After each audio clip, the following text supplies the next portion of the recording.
এই প্রথম ভারতের রাজনৈতিক দলকে সাহায্য করবেন ধ্রুব রাঠি। শর্ত একটাই, লোকসভা নির্বাচনের সময় রাজনৈতিক বিভিন্ন ইস্যুতে ভিডিও করেছেন ধ্রুব রাঠি। তার সেই ভিডিওগুলি নিয়ে শোরগোলও পড়ে।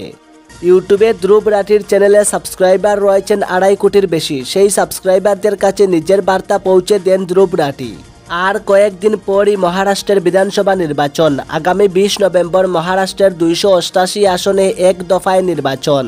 তার আগে রাজনীতিকদের খোলা চ্যালেঞ্জ দিলেন ইউটিউবার ধ্রুব রাঠি। রাজনৈতিক দলগুলি ভোটের আগে নানা প্রতিশ্রুতি দেয়। এবার কতগুলি শর্ত পূরণ করলে সেই দল বা রাজনীতিকের হয়ে প্রচার করবেন বলে জানালেন জনপ্রিয় ইউটিউবার। লোকসভা নির্বাচনের সময় রাজনৈতিক বিভিন্ন ইস্যুতে ভিডিও করেছেন ধ্রুব রাঠি। তার সেই ভিডিওগুলি নিয়ে শোরগোলও পড়ে। ইউটিউবে ধ্রুব রাঠির চ্যানেলে সাবস্ক্রাইবার রয়েছেন 2.5 কোটির বেশি। সেই সাবস্ক্রাইবারদের কাছে নিজের বার্তা পৌঁছে দেন ধ্রুব রাঠি। মহারাষ্ট্রের বিধানসভা নির্বাচনের আগে রাজনৈতিক দলগুলিকে নিজের ভিডিওর মাধ্যমে খোলা চ্যালেঞ্জ জানালেন এই ইউটিউবার। ভিডিওয়ে ধ্রুব রাঠি বলেন, আজ থেকে প্রায় 400 বছর আগে স্বরাজ্যের স্বপ্ন দেখিয়েছিলেন ছত্রপতি শিবাজী মহারাজ। যে স্বরাজ্যের সবাই উপরে ওঠার সুযোগ পাবেন, গরিব ধনীর মধ্যে কোনো পার্থক্য থাকবে না, আইন ব্যবস্থা সবার জন্য সমান হবে। ছত্রপতি শিবাজী মহারাজের স্বপ্নকে সামনে রেখে মিশন স্বরাজের চ্যালেঞ্জ জানাচ্ছি রাজনৈতিক দলগুলিকে। যে দল মিশন স্বরাজের চ্যালেঞ্জ গ্রহণ করবে তাদের হয়ে প্রচার করব। কি এই মিশন স্বরাজ? ধ্রুব রাঠি বলেন, মিশন স্বরাজে 7টি বিষয় থাকবে। প্রথম, কৃষকদের জন্য প্রশিক্ষণ। দ্বিতীয়, বৃষ্টির জলে চাষ। তৃতীয়, বিনামূল্যে উপযুক্ত শিক্ষা। চতুর্থ, বিনামূল্যে উপযুক্ত স্বাস্থ্য পরিষেবা। পঞ্চম, পরিচ্ছন্নতা ও বিশুদ্ধ বাতাস। ষষ্ঠ, নিরাপত্তা, সুরক্ষা, অপরাধমুক্ত সমাজ। আর সপ্তম, স্থানীয় উদ্যোগপতিদের তুলে ধরে সবার জন্য রোজগার নিশ্চিত করা। ধ্রুব রাঠি বলেন, এই মিশন পূরণের জন্য রাজনীতিকদের ইচ্ছা থাকতে হবে। এই চ্যালেঞ্জ গ্রহণ করলে ওই নেতাকে তুলে ধরা হবে। শর্ত সাপেক্ষে আমরা সমর্থন করব। ভোটে জিতলে তার কাছ থেকে মিশন পূরণ নিয়ে হিসেব চাওয়া হবে বলে জানালেন জনপ্রিয় এই ইউটিউবার। এইসব ইস্যুকে সামনে রেখে মহারাষ্ট্রের ভোটারদের ভোট দানের অনুরোধ করেন তিনি। তার এই চ্যালেঞ্জ কোনো রাজনীতিক গ্রহণ করছে কি না সেটা দেখার। মৃতদেহের চোখ উপড়ে নিয়েছে নাকি ডক্টররা তুল কালাম হাসপাতালে, কর্তৃপক্ষ দিল অদ্ভুত যুক্তি। বৃহস্পতিবার গুলিবিদ্ধ অবস্থায় ফান্টুস কুমার নামক এক ব্যক্তিকে ভর্তি করানো হয় নালন্দা মেডিকেল কলেজ ও হাসপাতালে। তার তলপেটে গুলি লেগেছিল।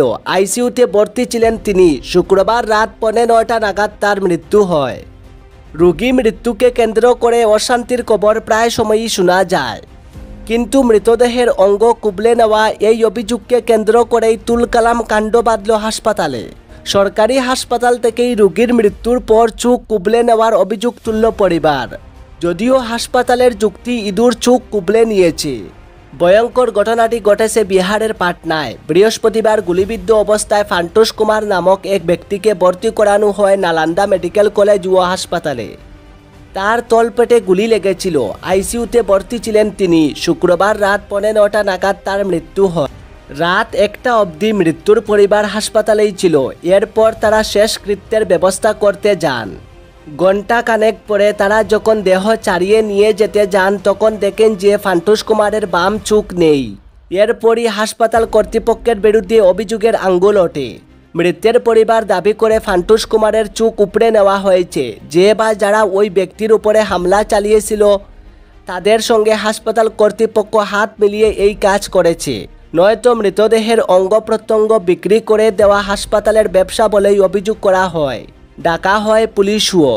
পুলিশ জানিয়েছে এক ব্যক্তির চোখ উপড়ে নেওয়ার অভিযোগ উঠেছে। দেহ নিয়ে টানাটানি হয়েছে তা স্পষ্ট। তবে হাসপাতাল কর্তৃপক্ষের যুক্তি ইঁদুর এসে চোখ কুবলে নিয়েছে। গোটা বিষয়টি তদন্ত করে দেখা হচ্ছে।